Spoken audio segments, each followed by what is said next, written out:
Hello children, today we are going to start the first chapter from your book Hornbill. The chapter name is The Portrait of the Lady, which is written by Khushwant Singh. Now something about author. Khushwant Singh was born in 2nd February 1915 in Hadali, Punjab, which is now a part of Pakistan. तो खुशवंत सिंह की अगर हम बात करें तो उनका जन्म 2 फरवरी 1915 में हुआ था हदाली में, पंजाब में, जो अभी पाकिस्तान का एक हिस्सा है. His father, Sir Soba Singh, was one of the most prominent builder of his time and used to work in Lutyens, Delhi. तो इनके जो फादर थे एक बहुत ज़्यादा प्रसिद्ध बिल्डर थे अपने समय के और ल्यूटियंस दिल्ली में ये वर्क करते थे. He was famous as a novelist, lawyer, journalist and politicians. अगर हम खुशवंत सिंह की बात करें तो वो अपने समय में एक अच्छे नोवेलिस्ट, लॉयर, जर्नलिस्ट और पॉलिटिशियंस रहे हुए हैं. Singh received his education at modern school in New Delhi. He also received his higher education from government college in Lahore and eventually studies at St. Stephen's College in New Delhi and King's College in London. तो इन colleges में इन्होंने अपनी studies की हुई है. Stephen's he was awarded with the Padma Bhushan in 1974. अगर हम खुशवंत सिंह की बात करें तो उनको पद्मा भूषण भी मिला है, जो लिटरेचर में बहुत प्रभावी वर्क करने के लिए मिलता है 1974 में. But due to his contempt for Operation Blue Star, he returned it back to the government.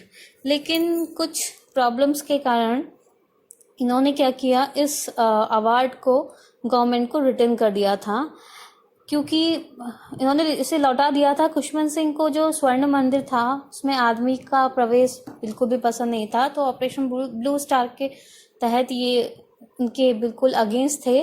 तो इसी वजह से इन्होंने इनको जो पद्मा भूषण दिया गया था उसे रिटर्न कर दिया था गवर्नमेंट को. इनके कुछ वर्क्स भी यहाँ पर मेंशन किए गए हैं. Train to Pakistan, Delhi, a novel, his company of women, truth, love and little malice, the good, the bad and the ridiculous, from his side, from his brilliant service to the Indian society and the culture. So these all are the work of the Khushwant Singh. अगर हम खुशवंत सिंह की बात करें तो संता बनता के जनक भी खुशवंत सिंह को ही कहा जाता है.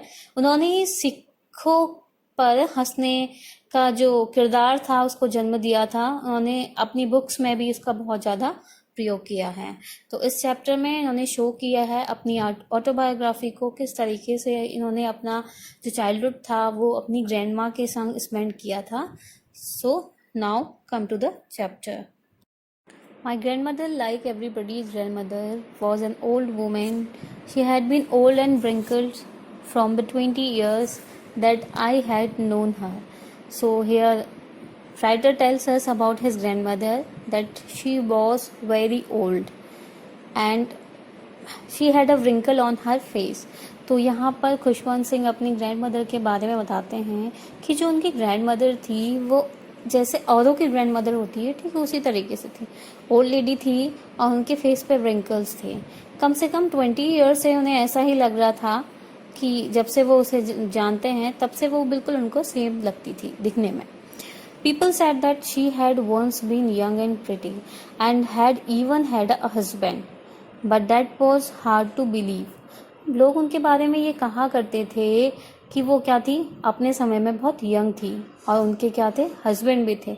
लेकिन ये बहुत ज़्यादा मुश्किल होता था मुझे क्या करने में, विश्वास करने में कि कोई ऐसा समय भी रहा होगा जब मेरी ग्रैंडमदर बहुत ज़्यादा यंग होंगी. My grandfather's portrait hang above the mantel piece in the drawing room. तो मेरे जो ग्रैंडफादर थे उनका जो एक पोर्ट्रेट था वो मेंटल पीस के ऊपर ड्राइंग रूम में पोर्ट्रेट को क्या किया गया था, पेस्ट किया गया था, as we are seeing in this picture. तो मेंटल पीस यूज़ होता था पहले से, जो घरों में बनाते थे आग वगैरह जलाने के लिए, रूम को हीट करने के लिए. तो उसके ठीक ऊपर एक ग्रैंडफादर का पिक्चर पेस्ट किया हुआ था. He wore a big turban and loose fitting clothes. और इस पिक्चर में उन्होंने क्या किया था, एक बड़ी सी टर्बन, एक पगड़ी पहनी हुई थी और ढीले ढाले से कपड़े पहने हुए थे. His long white beard covered the best part of his chest and he looked at least 100 years old. तो जो उनकी बियर्ड थी वो बहुत ज़्यादा लंबी थी एंड ऐसा लग रहा था कि वो उनके चेस्ट के पार्ट को क्या कर रही है, कवर्ड किए हुए हैं। और उनको अगर देखो तो देख के ऐसा लग रहा था कम से कम उनकी जो एज होगी वो 100 years की होगी। He did not look like any sort of a person who would have a wife or a children. वो इतने यंग तो लग ही नहीं रहे थे कि उनकी क्या हो, एक वाइफ और चिल्ड्रन हो। He looked as if he could only have a lots of grandchildren. उनको देख के तो ऐसा लग रहा था कि उनके क्या होंगे, बहुत सारे नाती पोते होंगे। उनको देख के ऐसा लग रहा था उस पिक्चर में। As for my grandmother being young and pretty, the thought was almost revolt. तो अगर जो क्या है ऑथर हैं अपनी ग्रैंडमदर की बात करें तो जैसा कि वो बहुत यंग और प्रिटी लगती थी उनको, तो ये बड़ा हार्ड था उनके लिए बिलीव करना कि जो उनके हस्बैंड थे वो ऐसे रहे होंगे अपने समय में। क्योंकि पहले से जब शादियां होती थी तो बहुत ज़्यादा जनरेशन गैप होता था, यानी कि बहुत ज़्यादा मतलब एज में बहुत ज़्यादा डिफरेंस होने की वजह से तो वो यहाँ पर उसे बहुत ज़्यादा मुश्किल हो रही थी क्या करने में, बिलीव करने में कि मेरे ग्रैंड मदर इतने एजड हैं और मेरी जो ग्रैंड माँ है वो इतनी यंग रही होंगी अपने समय में। She often told us the games she use to play as a child. वो अक्सर हमें बताया करती थी कि बचपन में वो क्या गेम खेलती थी जब वो बहुत बच्ची थी। That seems quite absurd and undignified on her part of we treated it like the fables of the prophets she used to tell us. तो ये बहुत जो वो बताती थी कि बचपन में वो किस तरह के गेम्स खेलती थी, संत महात्मा की कहानियाँ, और मतलब ऐसी ऐसी चीज़ें बताती थी जिनको विश्वास करना क्या था, बहुत मुश्किल था। और वो किस तरीके से बचपन में कहानियाँ सुनाती थी बचपन की, तो उनको ऐसा सुन के ऐसा लगता था कि ऐसा होगा ही नहीं, पॉसिबल ही नहीं होगा।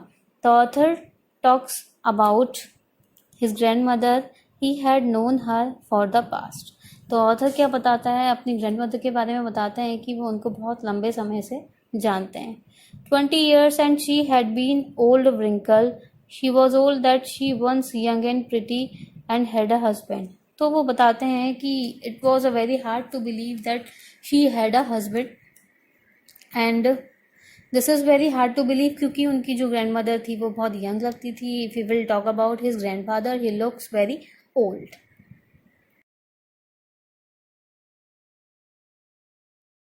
She had always been a short and fat and slightly bent. अगर ऑथर की ग्रैंड मदर की बात करें तो वो बिल्कुल क्या थी, शॉर्ट थी हाइट में और फैट थी और बिल्कुल झुकी हुई सी रहती थी, जैसे कि बहुत सी ग्रैंड मदर्स रहती हैं। Her face was a criss cross of wrinkles running from everywhere to everywhere.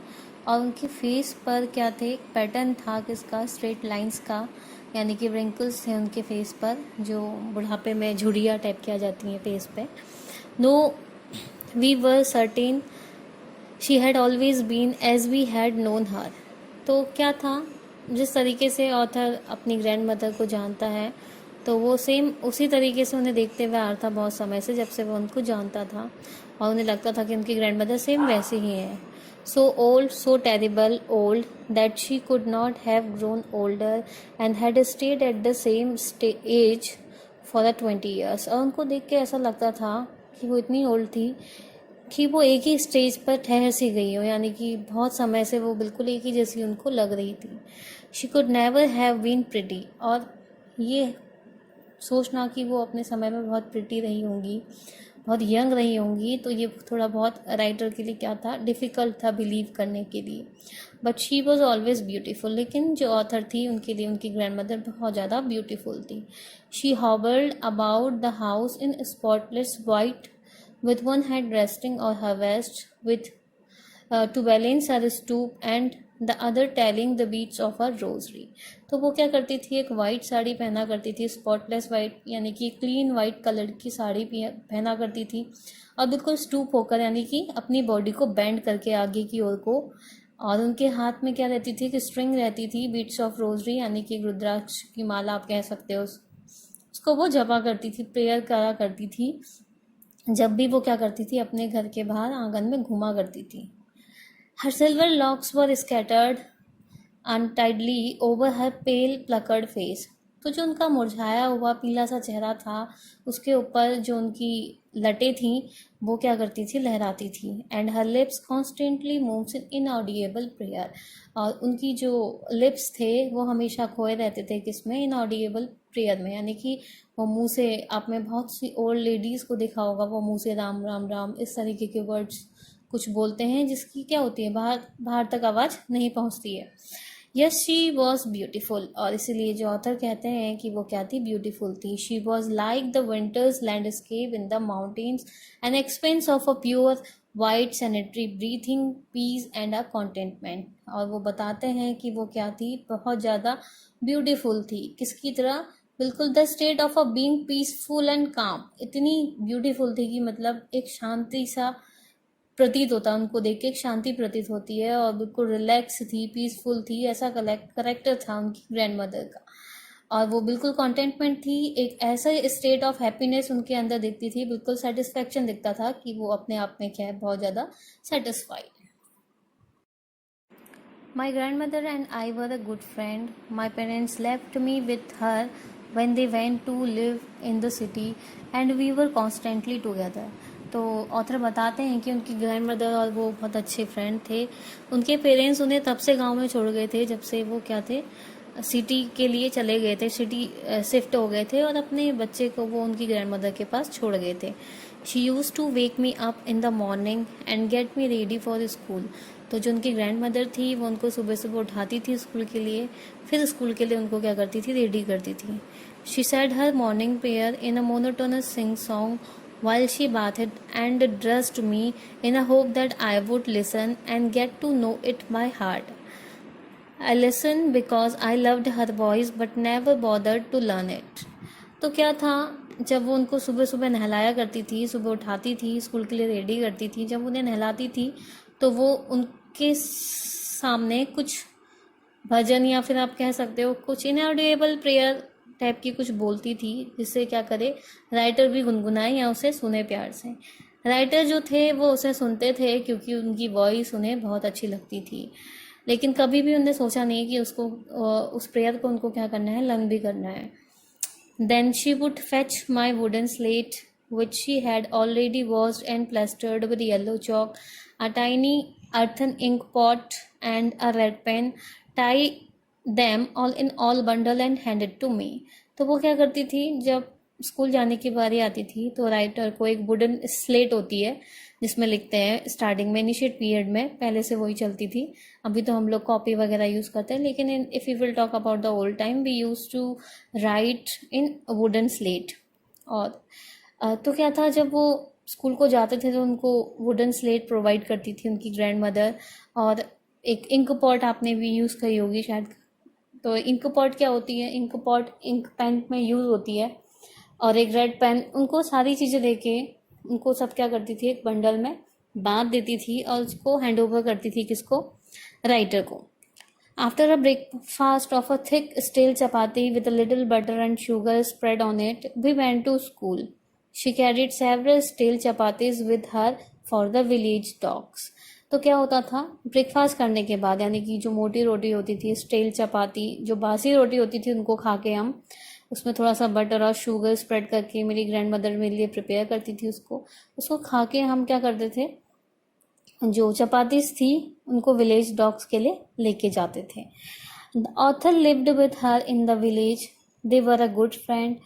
His parents left him with her to settle in the city. तो जैसा कि ऑथर ने बताया कि जब उनके पेरेंट्स सिटी में सेटल होते हैं तो उनको ग्रैंड मदर के पास छोड़ जाते हैं, and she is take caring of the author's like her own grandson, अपने ग्रैंडसन की तरह ही, मतलब जिस तरीके से और अदर ग्रैंड मदर अपने ग्रैंडसन को ट्रीट करती हैं, ठीक उसी प्रकार से अच्छे से वो उनको ट्रीट करती हैं। My grand mother always went to school with me because the school was attach to the temple. तो जो मेरी ग्रैंड मदर थी वो हमेशा मेरे साथ स्कूल जाती थी क्योंकि जो स्कूल था वो अटैच था किसके साथ, टेम्पल के साथ। The priest taught us the alphabets in the morning prayer. तो जो वहाँ के पुजारी थे वो उनको हमको अल्फ़ाबेट्स और मॉर्निंग प्रेयर वगैरह कराते थे। While the children sat in a rows on either side of the veranda singing the alphabet or the prayer in a chorus, my grandmother sat inside reading a reading the scriptures. तो जब हम लोग बाहर बैठ के पढ़ रहे होते थे बरामदे पे, तो जो मेरी ग्रैंड मदर थी वो अंदर जाके स्क्रिप्चर्स पढ़ा करती थी। स्क्रिप्चर्स मीन्स होता है जितनी भी रिलीजियस धार्मिक बुक्स होती हैं उनको हम स्क्रिप्चर्स बोलते हैं। When we had both finished, we walk back together. जब हम दोनों ही अपना अपना काम समाप्त कर लेते थे तो हम घर के लिए वापस आते थे। This time the village dogs would meet us at the temple door. और उस समय जो विलेजर्स डॉग्स हैं वो हमें टेम्पल डोर पे मिलते थे, क्योंकि डेली मेरी जो ग्रैंड मदर थी उनके लिए स्ट्रेल चपातीस लेके आती थी। They follows us to home groveling and fighting with each other for the chapatis we threw to them. तो वो क्या करते थे, घुराते हुए हमारी ओर को आते थे और आपस में लड़ते थे, क्योंकि हम क्या करते थे उनको चपातीस देते थे और वो खाने के लिए एक दूसरे से लड़ते थे। When my parents were comfortably settled in the city, they sent for us. और उसके बाद कुछ समय बाद जब जो ऑथर था उसके जो पेरेंट्स थे कंफर्टेबली सेटल हो जाते हैं सिटी में, तो वो उन्हें बुलाते हैं वहाँ पर, मतलब उन्हें बुलाने के लिए भेजते हैं कि अब आप क्या करो, सिटी में आ जाओ। तो वो क्या था, that was a turning point in our relationship, or we can say that was a turning point in our friendship. Though we shared the same room, my grandmother no longer came to school with me. तो क्या था, जब author के parents ने city में बुला लिया, उनकी ग्रैंडमदर भी उनके साथ गई थी, जो उनका रिलेशनशिप था वो एक तरीके से क्या हो चुका था, पूरी तरीके से थोड़ा बहुत टूट चुका था, क्योंकि earlier he was totally depend on his grand mother. जैसा कि जो रूटीन था उनके गांव में डेली उठने का सुबह सुबह, और वो उनको नहलाते समय इनऑडिएबल प्रेयर बोलती थी और मतलब सारे वर्क करती थी, और उसे जो विलेज लाइफ थी वो बहुत ज़्यादा अच्छी लगती थी जो उसने अपने ग्रैंड मदर के संग स्पेंड की थी। लेकिन सडनली जब वो शिफ्ट हो गए सिटी में, तो जो उनकी जो कॉमन फ्रेंडशिप थी वो एक तरीके से टूट चुकी थी और उसमें एक टर्निंग पॉइंट आ गया था, हम कह सकते हैं, चेंजेस आ गए थे। हालांकि वो एक ही रूम में रहते थे, लेकिन फिर भी वो ज़्यादा एक दूसरे के क्लोज नहीं थे, क्योंकि वहाँ पर जो सिटी के स्कूल थे वहाँ पर ऑथर को स्कूल अकेले ही जाना पड़ता था। I use to go to English school in a motor bus, क्योंकि वहाँ पर उसको बस लेने के आती थी। There were no dogs in the street and she took to feeding sparrows in the courtyard of our city house. तो क्या था, वहाँ पर उस जगह पर कोई भी स्ट्रीट डॉग्स नहीं थे जिनको मेरी ग्रैंड मदर क्या कर सके, स्टेल चपाती दे सके। तो इसीलिए जो मेरी ग्रैंड मदर थी वो स्पैरो को वहाँ पर फीड किया करती थी, यानी कि दाना डाला करती थी। As the year rolled by, we see less to each other. For sometimes they continue to wake me up and get me ready for school. जैसे कि कुछ ईयर्स पास होते गए, समय चेंज होता गया, तो कुछ समय तक जो राइटर की ग्रैंड मदर थी वो उनको सुबह उठाती थी। When I came back, she would ask me what the teacher had taught me. और जब राइटर स्कूल से घर आते थे तो उनकी ग्रैंड मदर उनसे पूछती थी कि आज आपके टीचर ने क्या पढ़ाया। I would tell her English words and a little thing of a Western science and learning, the law of gravity, Archimedes' principle, the world being around it is. तो जो भी उनके टीचर पढ़ाते थे वेस्टर्न साइंस पर, law of gravity, Archimedes principle, the world being around, इन सारी चीज़ों के बारे में जो भी उनको पढ़ाया जाता था वेस्टर्न साइंस से रिलेटेड, वो आकर अपनी ग्रैंड मदर को बताते थे। This made her unhappy. तो ये सारी चीज़ें उसकी ग्रैंड मदर को अनहैप्पी कर देती थी। She could not help me with my lessons, क्योंकि अब वो क्या था, उनको जो भी वर्क मिलता था होमवर्क, उसमें उनकी हेल्प नहीं कर पाती थी। She did not believe in the things they taught, और वो उस चीज़ पर भी बिल्कुल बिलीव नहीं करती थी जो स्कूल में उनके पढ़ाया जाता था। वेस्टर्न सब्जेक्ट जो भी पढ़ाए जाते थे उन पर वो बिल्कुल भी बिलीव नहीं करती थी। और बेसिकली क्या होता था, she did not believe in the things they taught at the English school and was distressed that there was no teaching about God and the scriptures. और वो इस बात से बहुत निराश होती थी कि स्कूल में कोई भी गॉड के बारे में और धार्मिक ग्रंथ के बारे में ऐसी कोई भी नॉलेज उनके स्कूल में नहीं दी जाती थी। One day I announced that we were being given a music lesson. She was very disturbed. और एक दिन मैंने उनको बताया कि मुझे एक म्यूज़िक लेसन दिया गया है, उसको सुनकर वो बहुत ज़्यादा परेशान हो गई। To her music had a lived associations, it was a monopoly of a harlots and a beggar and not meet for a gentle folk. तो वो जो म्यूज़िक था उसमें किसी भी जेंटल फोक यानी कि किसी भी अच्छे जो नोबलिस्ट होते हैं उनके बारे में नहीं था। वो सॉन्ग एक प्रोस्टिट्यूट हेलट्स के बारे में था। तो वो सॉन्ग सुनकर जो ग्रैंडमदर थी वो उनको बिल्कुल भी पसंद नहीं आया। She said nothing but her silence mean disapproval. She really talk to me after that. तो उन्होंने कुछ कहा नहीं, लेकिन उनकी साइलेंस का मतलब क्या था कि उनको वो चीज़ बिल्कुल नापसंद थी। और उसके बाद जो मेरी ग्रैंडमदर थी वह मुझसे बहुत कम बातें किया करती थी। When I went up to university, I was given a room of my own. अब जब मैं यूनिवर्सिटी चला गया तो फिर मुझे एक सेपरेट रूम दे दिया गया था। The common link of friendship was snapped. तो हमारे बीच जो कॉमन लिंक था फ्रेंडशिप का वो भी पूरी तरीके से टूट चुका था। My grandmother accepted her seculations with resignations. She rarely left her spinning wheel to talk to anyone. तो मेरी ग्रैंड मदर ने अपनी जो साइलेंस थी उसको एक तरीके से एक्सेप्ट कर लिया था और वो अपना समय व्हील स्पिनिंग में ही यानी कि चरखा चलाने में ही निकालती थी। From sunrise to sunset she sat by her wheel spinning and reciting prayer. सुबह से लेकर शाम तक वो चरखा चलाती थी और वहाँ पर अपनी प्रेयर्स को रिसाइट करती थी। Only in the afternoon she relax for a while to feed the sparrow. केवल आफ्टरनून में वो स्पैरो को क्या करती थी, फीड करने का काम करती थी। While she sat in the veranda breaking the bread into little bites, hundred of a little birds collected round her creating a veritable bedlam of a chirping। तो क्या था, जब वो रोटियों के पीसेस बाहर ब्रेड के पीसेस फेंका करती थी चिड़ियाओं के लिए, तो जो चिड़ियाएँ थी वहाँ पर खाने के लिए उसे बहुत सारी एक ही साथ एक लाइन में इकट्ठा हो जाती थी और बहुत तेज तेज आवाज़ करती थी। Some came and perched on her legs, other on her shoulders। और कुछ चिड़ियाँ ऐसी थी जो आके उनके लेग पर बैठ जाती थी, कुछ उनके कंधों पर बैठ जाती थी। सम even sat on her head। और कभी कभी तो ऐसा होता था कुछ चिड़ियाँ आके उनके सर पर भी बैठ जाती थी। She smiled but never shooed them away. वो स्माइल करती थी और उनको भगाती नहीं थी। It use to be the happiest time of the day of her. और ये उनका सबसे अच्छा समय होता था जो वो क्या करती थी, वहाँ पर स्पेंड करती थी। When I decided to go abroad for further study, I was sure my grandmother would be upset। तो जब राइटर ने डिसाइड किया कि वो फर्दर स्टडी के लिए अब्रॉड जाएंगे यानी कि विदेश जाएंगे, तो उन्हें पता था कि उनकी ग्रैंडमदर इस बात को सुनकर बिल्कुल भी खुश नहीं होगी। I would be away for the 5 years and at her age one could never tell।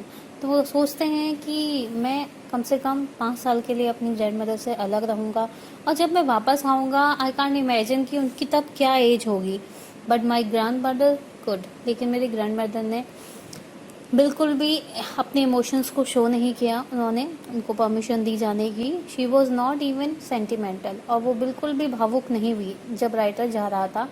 She came to leave me at the railway station but did not talk और show any emotion.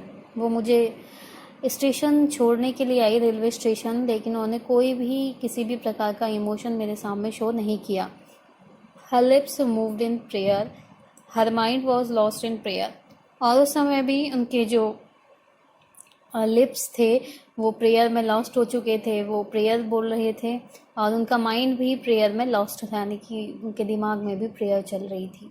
Her finger were busy telling the beads of her rosary. और उनकी जो fingers थी उनसे वो beats of rosary यानी कि रुद्राक्ष की माला जप रही थी। Silently she kissed my forehead. और उन्होंने शांत मतलब आराम से मेरे माथे पे किस किया। And when I left cherished and most impressed as the perhaps the last sign of a physical contact between us। सो उस समय मुझे ऐसा महसूस हुआ था शायद हम दोनों के बीच में ये लास्ट फिजिकल कांटेक्ट होगा। शायद उसके बाद मैं अपनी ग्रैंड मदर को दोबारा नहीं मिल पाऊँगा। जिस तरीके से वो जो राइटर था उस समय अपनी ग्रैंड मदर को छोड़ के जा रहा था, तो वो महसूस कर रहा था कि क्या है वो जो टाइम है उसको क्या कर सके, चेरिश कर सके कुछ समय के लिए, होल्ड कर सके कुछ समय के लिए। और जो इम्प्रेशन था एक स्टेम का, यानी कि उनकी ग्रैंड मदर के किस का, वो उनके साथ बहुत समय तक रहने वाला था। और वो सोच रहे थे कि वो ये जो मोमेंट है शायद ये दोबारा वापस ना आए। And but that was not so. After 5 years I came back home and was met by her at the station. और लेकिन ऐसा नहीं हुआ। कुछ समय बाद, 5 साल के बाद, जब राइटर वापस आए, उन्होंने दोबारा अपनी ग्रैंड मदर को स्टेशन पे देखा। She did not look a day older, लेकिन फिर भी उन्हें वो एक दिन के बराबर भी बूढ़ी नहीं लगी। जैसी पहले थी बिल्कुल वैसे ही लग रही थी। She still had no time for words and while she clasped me in her arms I could hear her reciting her prayers. तो उस समय भी उनके पास बिल्कुल भी टाइम नहीं था बोलने के लिए। वो बिल्कुल प्रेयर कर रही थी उस समय भी। जब उन्होंने राइटर को गले लगाया तो राइटर आसानी से सुन सकता था कि उनके जो लिप्स थे उस समय भी वो क्या कर रहे थे, प्रेयर कर रहे थे। Even on the first day of my arrival, her happiest moment were with her sparrow home. She fed longer and with the frivolous rebukes. तो क्या था वो, शायद उनके लिए बहुत हैप्पीएस्ट मोमेंट था क्योंकि उस दिन मैं वापस आया था और उन्होंने किसी भी मतलब जो बर्ड्स थी उनको डिसअप्रूवल नहीं किया, भगाया नहीं, और उनको आराम से खाना खिलाया। फ्रीवलेस रिब्यूक्स मीन्स होता है लाइट हार्टेड स्कॉल्डिंग, यानी कि आराम से किसी को डांटना। तो उन्होंने चिड़िया पर बिल्कुल भी अपना गुस्सा नहीं दिखाया, उनको हैप्पीली उन्होंने क्या किया, फीड किया। In the evening a change come over her, she did not pray, she collected the women of the neighbourhood. तो इवनिंग के समय में उनमें कुछ चेंजेस आए। उस दिन उन्होंने प्रेयर नहीं करी और उस समय उन्होंने क्या किया, जितने भी नेबरहुड्स की वुमेन थी उनको कलेक्ट कर लिया। Got an old drum and started to sing, एक पुराना ड्रम लेके आई और उन्होंने गाना गाना स्टार्ट किया। For several hours the thumbed the sagging skin of the dilapidated drum and sang to the homecoming of a warrior. तो जो ड्रम था पुराना उसको लेके उन्होंने बहुत बार थम्प किया, यानी कि हिट किया। सैगिंग मीन्स होता है सिंकिंग डाउनवर्ड्स, और dilapidated मीन्स होता है इन state of disappear of a ruined sagging skin of the dilapidated drum. Drum जो बहुत समय से रखा हो, जिसकी स्किन बहुत ज़्यादा लूज हो गई है, उसको बहुत बार पीटा उसने अपने हाथ से। और वो क्या कर रही थी, इस तरीके से उस मोमेंट को एंजॉय कर रही थी जैसे कोई योद्धा आया हो घर पे। और इस समय वो क्या कर रही थी, अपने जो ग्रैंडसन है उसकी होम कमिंग को सेलिब्रेट कर रही थी। So she celebrate the homecoming of the writer just like a warrior. We had to persuade her to stop to avoid over training. और हमने उन्हें बार बार क्या किया, ज़्यादा ओवर डूइंग करने के लिए, यानी कि ज़्यादा चीज़ करने के लिए मना किया कि मतलब छोड़ दो, आप मत करो, क्योंकि उनकी एज नहीं थी ये सारी चीज़ें करने की। लेकिन क्या था, that was the first time since I had known her that she did not pray. और वो पहला समय था जब हमने देखा कि वो प्रेयर नहीं कर रही थी उस समय। The next morning she was taken ill, it was a mild fever and the doctor told us that it would go. तो उसी इवनिंग में उनको क्या हुआ, हल्का सा बुखार आया और डॉक्टर ने बोला कि हल्का मुल्का बुखार है, चला जाएगा कुछ समय बाद। But my grand mother thought differently. लेकिन उस थॉट को लेके जो मेरी ग्रैंड मदर थी वो कुछ डिफरेंट ही सोच रही थी। She told us that her and was near, और उन्हें हमें साफ साफ बता दिया था कि अब मेरा समय आ गया है। She said that since only a few hours before the close of the last chapter of her life she had omitted to pray. She was not going to waste any more time talking to us. और उन्हें हमें बताया कि अब उनके जीवन का जो क्या है, पर्दा है, एक तरीके से ख़त्म होने वाला है। उनकी जो लाइफ है उसका एंड होने वाला है, और वो चाहती है कि जो उनका ये जो बहुत क्रूशियल टाइम है, बहुत इंपॉर्टेंट टाइम है, वो उसको बिल्कुल भी वेस्ट नहीं करना चाहती है। ठीक है, ओमिटेड मीन्स होता है लीव आउट और एक्सक्लूड समथिंग, यानी कि वो चाहती है कि वो अपना टाइम उनके साथ वेस्ट ना करे और इस समय को वो अच्छे से यूज़ करे। वो क्या करना चाहती थी, प्रेयर करना चाहती थी उस जो बचा हुआ समय था उनके पास उस समय में। और वो कहती थी कि मतलब वो कहना चाह रही थी कि मैं अपना टाइम वेस्ट नहीं करना चाहती तुम लोगों से बातें करके। She was not going to waste any more time talking to us, she just want to do prayer during that time because she knows very well that her time is near, मतलब कि जो उनका time है वो पूरा हो चुका है, समय आ गया है उनके जाने का। As we know it is a natural process कि जो लाइफ में आया है उसको एक ना एक दिन जाना ही पड़ता है। तो the same thing was happen with the author's grand mother. We protested but she ignore our protesters. हमने उन्हें ऐसा करने के लिए मना किया, लेकिन उन्होंने हमारी जो नाराज़गी थी, हम जो मना कर रहे थे जिस चीज़ के लिए, उसको इग्नोर कर दिया। She lay peacefully in a bed praying and telling her beads. और अभी भी वो क्या हुई, बेड पर लेटी और उन्होंने माला जपना स्टार्ट कर दिया। अपनी जो रुद्राक्ष की माला थी उसको जपना स्टार्ट कर दिया। Even before we could suspect her lips stopped moving and the rosary fell from her lifeless finger.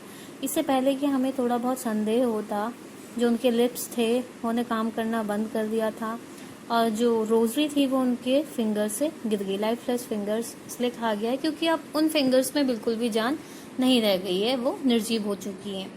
A peaceful pallor spread on her face and we knew that she was dead. और उनकी जो चेहरा था उस पर एक शांति सा अंधेरा छा गया था। मतलब पूरा पेल हो चुका था उनका फेस, और हमें पता चल चुका था कि अब वो मर चुकी हैं। We lifted her off the bed and, as it's customary, laid her on the ground and covered her with a red shroud। जैसा कि हमारे यहाँ का रिवाज है, जब कोई डेड हो जाता है तो उसको नीचे ज़मीन पर रख दिया जाता है, तो ठीक उसी तरीके से हमने उनकी डेड बॉडी को नीचे रखा और उनके ऊपर जो रेड श्रॉड होता है, कफन होता है, वो डाला। After a few hours of a morning we left her alone to make arrangements for the funeral. और उनके दाह संस्कार के लिए जो भी अरेंजमेंट करने थे उसके लिए हमने उसकी डेड बॉडी को कुछ समय के लिए अकेले छोड़ दिया। In the evening we went to her room with a crude stretcher to take her to be a cremated. तो इवनिंग के समय में हम उनके रूम पे गए, जिससे हमने जो भी हमें अरेंजमेंट किए उससे एक रफली उनके अंतिम संस्कार के लिए जो स्ट्रेचर यूज़ होता है डेड बॉडी को ले जाने के लिए, बांस के डंडों का जो बनता है, उसको हमने अरेंजमेंट किया, बनाया उसे। क्रेमेटेड मीन्स होता है अंतिम संस्कार। The sun was setting and had lit her room and baramda with a blaze of a golden light. तो वो समय ऐसा था बिल्कुल शाम का, और उनके रूम पर बिल्कुल गोल्डन लाइट पड़ रही थी, सनसेट का टाइम था। We stopped half a way in the courtyard. और कुछ समय के लिए हम कोर्टयार्ड पर रुके। ऑल ओवर द बरामदा and in her room right up to where she dead and stiff wrapped in the red shroud, thousands of sparrows sat scattered on the floor।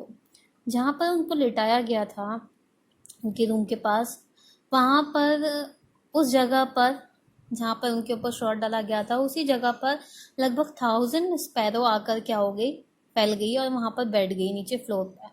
There was a no chirping. और उस दिन वो बिल्कुल भी चहचहाने की आवाज़ नहीं निकाली थी। It is seeming that they are feeling very sorry for their grand mother. उन्हें ऐसा लग रहा था उस सीन को देखकर कि उन्हें भी बहुत ज़्यादा दुख हो रहा है ग्रैंड मदर के जाने का। We felt sorry for the birds and my mother fed some bread for them.